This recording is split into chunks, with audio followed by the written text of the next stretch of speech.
What's up, everybody? It's Man of Low Moral Fiber here. My name's Luke, and in this video we're going to be taking another look at E-Tech snipers as a part of my Does It Suck series. We're taking another look at these weapons because, like many other weapons, E-Tech snipers received a bonus or a boost as a part of the community patch. So we're going to take a look at these weapons here first without the community patch applied, so we can kind of take a look at why they sucked before the community patch and how the community patch has changed that. It is worth noting that E-Tech snipers are manufactured by 4 different companies: Vladof, Malawan, Dahl, and Hyperion. The only sniper manufacturer that doesn't make an E-Tech rifle is Jacobs, and that is because Jacobs does not make elemental weapons, and E-Tech snipers only come in elements. Jacobs does make elemental weapons in very rare cases, but they do not make E-Techs, and so that's why there is no Jacobs E-Tech sniper. We're taking a look here at a number of different ones. This is a railer for Malawan, and it's going to be a hybridification for Hyperion. You can see that the Hyperion one there has quite a bit of damage. It has a little bit lower fire rate. And if we compare that to a Moloko, which I think means milk, we can see that the Moloko has a crazy fire rate at 8.5, but it does have a little bit lower damage. Now let's kind of get to why these weapons suck real quick. If we just compare the base damage of a Moloko to another Vladof, the Lyuda, we can see that the Moloko has a significantly increased base damage and a higher fire rate. Maybe that would make it a better weapon. Hold your horses there. We can also see that the Moloko has the text that it consumes 2 ammo per shot, which is really kind of detrimental to sniper rifles, and we'll get back to that in a minute. Anywho, if we shoot at this guy in the chest, 1.538 million there. So that's pretty good. Let's switch on over to the, Lyuda, and we can see it's a little bit less, 1.218 million. However, on a headshot, the Lyuda is doing almost 7.7 million, whereas the Moloko, if we can get rid of this stack of critical ascension here, it'll go away in just a second, less than 4.5 million, which is a significant drop-off in critical hit damage. And as you begin to work up more and more critical ascension, that gap will only get wider.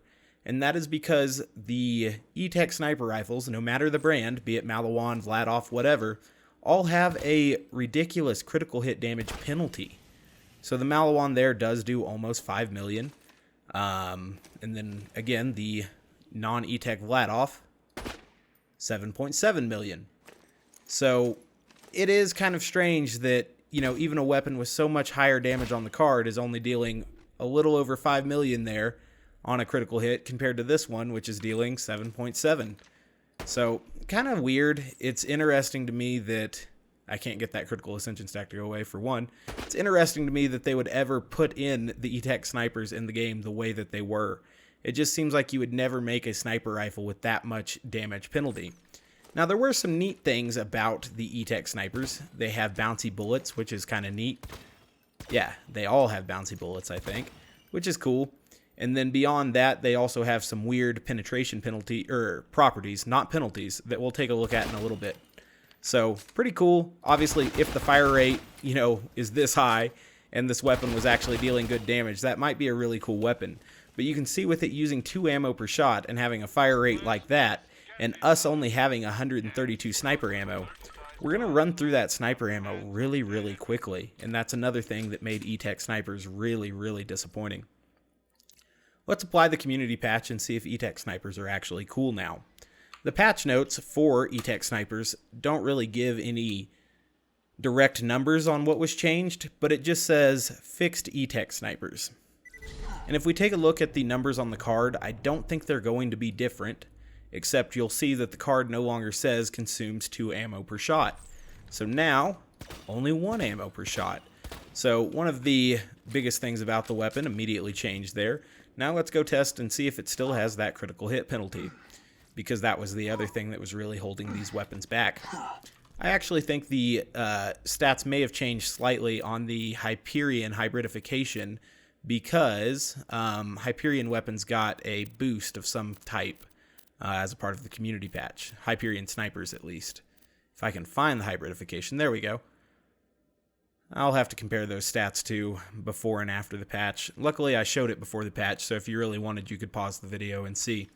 But I think that would be the only E-Tech sniper that actually had its stats adjusted on the card. other than showing that they no longer consume 2 ammo per shot. So again, shooting him in the stomach there, without the one-shot, one-kill bonus at least, 1.538 million there. Shooting him in the head, now almost 9 million. So big difference there.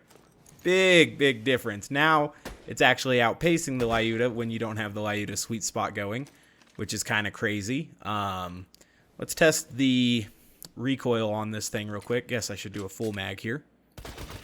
So it rises up pretty high, probably a little bit more than this Vladoff would. This is without adjusting the mouse at all.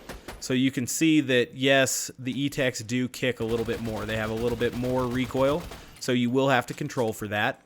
If we're looking at a Malawan here, it has a lower fire rate, but you can see it still kicks quite a bit. It kicks harder than, I would say, a Pimpernel would kick, for example.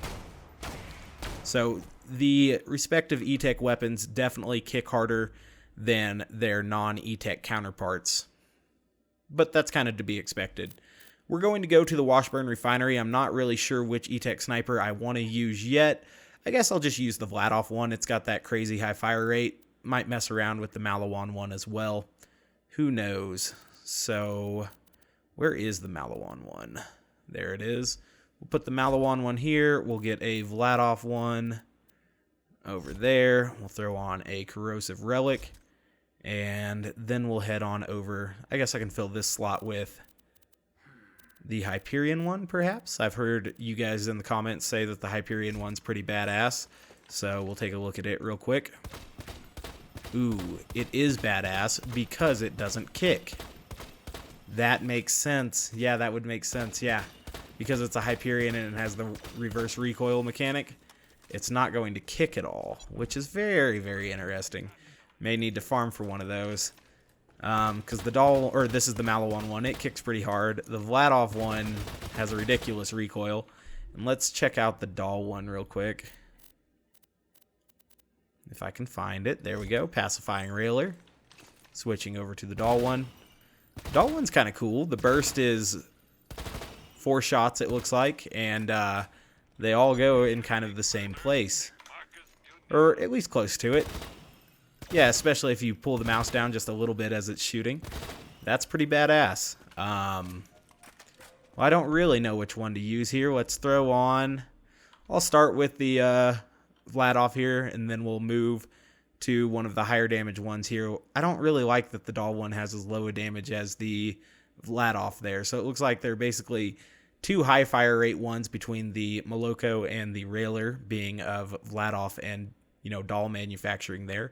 And then there are 2 higher damage, slower firing ones, the Hybridification, and I think the Malawan one was called a Railer as well. But it looks like the Hyperion one's just going to be outright better than the Malawan one. Obviously, it doesn't kick as hard. It has a very slightly lower fire rate, and it has a slightly higher damage. Magazine size is the same. Obviously, the Malawan one gets a little bit more elemental damage. Regardless, let's go ahead and take a look at these things.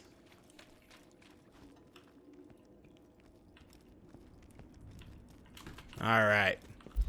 Moving to the Washburn Refinery now. If I can remember which one it is. It's one of these that's right near the dust. There we go. Perfect. Now, I don't have the patch unapplied, so we can't really test it on this first guy. But I am going to stock up on ammo, just so that we have the full ammo capacity when we're starting this. Which one to start with? I'll start with the Vladoff. Maybe build up some critical ascension with the Vladoff in the first room, and then move on from there. Yeah, so it looks like it kills him in 7 critical hits. Before, I don't think it would have done that because of the huge critical hit penalty, obviously. Looks like with Bore, this weapon can be pretty crazy. I don't know if that was maybe some of these shots bouncing back at the enemies as well. Obviously, they do have those weird bouncing bullets, so that's a unique feature that they have that is pretty cool. Did take some damage there, but I'm not too worried about it. Hopefully we can get a second wind. Or not a second wind. We can get some health back so we don't need a second wind by going up there. Cool. Not by going up there, by getting those transfusion trails. This guy was up there, which I can't go. I was trying to get him to jump down, and he finally did. Excellent. So now we're beginning to work through these guys very, very quickly. These bullets move exceptionally fast as well. I know I'm not spec'd into velocity at the moment, so we could have even a little bit more damage on these weapons by using velocity, and that would also make the lasers shoot around even a little bit quicker, but they already move really, really fast to the point that they have almost instant travel time, you know, except on very, very long distances. But I don't think you would have any trouble with the travel time on these weapons. I'm not using velocity because obviously it does negatively affect 3 top-tier snipers in the Pimpernel, the Lyuta, and a little bit lower tier, but still a high tier, the Godfinger. Cool. Let's switch on over to the Hyperion at this point and see if it's going to be any different. I can tell you right away that that Vladof one definitely doesn't suck. This one is still going to have a high enough fire rate that I shouldn't really have to worry. It doesn't look like the special effect here of piercing through certain things is really working on power loaders, so you still kind of have to get the right timing to kill power loaders efficiently, but that's okay. That's kind of power loaders' deal. We'll continue one-shotting these dudes here. As long as I have that one-shot, one-kill bonus, these dudes blow up. Obviously, I have a decent amount of critical ascension at this point as well. Yeah, now that these things don't consume 2 ammo per shot, you don't really have to worry about ammo capacity, which is awesome. And I'm interested to see how the piercing effect works on a number of enemies. There's definitely one enemy I want to test this on after we get out or through with Washburn Refinery, and that's going to be the witch doctors from Sir Hammerlock's hunt, or big game hunt. And the reason I want to do that is because those enemies can be relatively irritating to deal with a traditional sniper. Oops, that guy's already dead. Because, you know, they wear that mask that covers their face. But if this pierces their mask, they're kind of boned. So that's pretty cool. We'll test that out. I do think I tested when I was first looking at the community patch whether or not E-Tech snipers are going to actually crit Pete now, because they couldn't crit Pete beforehand, and I still think they can't crit Pete for whatever reason. We'll take a look at that at another time, I guess. But that is kind of a strange deal there. Regardless, we're killing these guys pretty easily. Without one shot, one kill, it's still killing some enemies in one hit when we have our kill skill bonuses, which is pretty wild. The Hyperion's kind of cool because you don't even have to ADS to have like exceptional accuracy with it, which is neat. Alright, a couple more enemies over here, and then we'll get to Pervy and eventually Hurley and such. Kill that guy as well. Obviously, at this amount of critical ascension, with a base damage this high, it's going to be a crazy weapon. Let's see if we can get a bounce shot on this guy. There we go. Maybe a bounce shot on this feller too. There, perfect. Haven't really aimed for either of those before, but 2 out of 5 shots isn't that bad. Blow up that feller. You can see that these guys really don't stand a chance at this point. It's unfortunate for them. You know, they probably used to recognize E-Tech snipers as inferior, and now they know that they get blown up by those as well, so tough life for them. Let's go see Hurley at this point, assuming I don't get stuck on all of the railing in here. Got plenty of ammo still, which we definitely wouldn't have if we were running this without the community patch applied, because obviously the snipers would be dealing significantly less damage on critical hits, and also, you know, they use 2 ammo per shot, which they don't now, so that's huge. Cool. So Hurley's going to spawn here. I think I'm going to try to shoot at Hurley in the crotch. I'm not entirely sure. We'll figure it out. Do I still have the Doll one attached? I've used the Vladof one and the Hyperion one at this point. Let's see if I have the Doll one. I do have the Doll one. So that's cool. We'll get ready to use the Doll one here. Excellent. Blowed him up pretty good. There are 2 more enemies in here, and then, like I said, I'm going to go to a fast travel. Probably head out to the Hunter's Lodge or something so that we can check on the effect it has on witch doctors. God, that Doll one is ridiculous. All right, so worked through this map with no issues. Kind of to be expected, though, when you have a sniper rifle that doesn't have some sort of weird damage penalty. But obviously, they did have that weird damage penalty beforehand. So, definitely strange. The Hyperion one is rather interesting because of its pinpoint accuracy there. We might have to take some more looking at that particular weapon. The Vladoff one is a little bit interesting because of its, absurd fire rate. Definitely hard to control, but it's still a ridiculous fire rate. Anywho, like I said, we're going to head on over towards the Hunter's Lodge. And I guess in order to do that, it would be beneficial for us to have on fire gear because we're going to be killing some of those, witch doctors and stuff. So that'll be good. If I can find where I have the Hyperion fire one, that'll be perfect. And I guess I'll also throw on the Vladoff fire one just in case we need to do some super high fire rate nonsense. We'll also switch over to a fire relic and we'll go test this out. So right away, or not right away, but at this point we can safely say that none of the E-Tech snipers suck. I would say that the Vladoff and Hyperion ones are probably the best after my limited amount of time with them, but that could change. Head on over to the Hunter's Grotto here. I meant to go to the Lodge. That gets us a little bit closer to Witch Doctors, I think. So, irritating. I want it to show where we are. Perfect. And then we'll go over to the Lodge. Okay, now we'll look for some of those enemies. There are some Witch Doctors right up here. I'm trying to think of some other enemies where the piercing projectiles might be super beneficial, and those Hyperion engineers come to mind. So there is an Electrified Witch Doctor right there. Let's get closer to him and try to hit him in the head. Well, I didn't expect him to come at us with that excellent deal, but he did. Ooh, so you can shoot him right in the face there. That is badass, because usually his Witch Doctor mask blocks that nonsense, which is super unfortunate.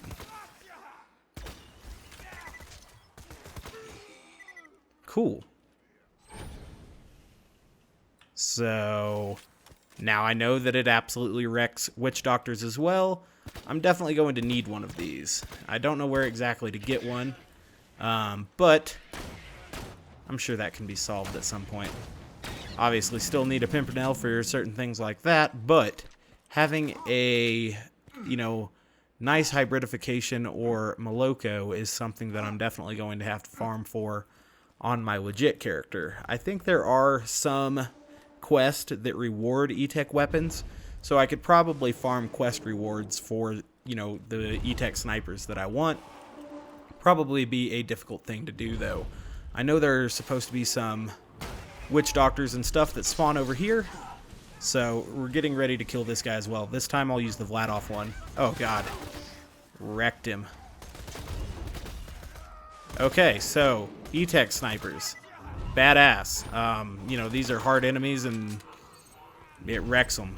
Going right through the Witch Doctor's shield like that is absurd. Because I didn't use E-Tech snipers at any point before this, I'm really going to have to learn which enemies they're going to be best at.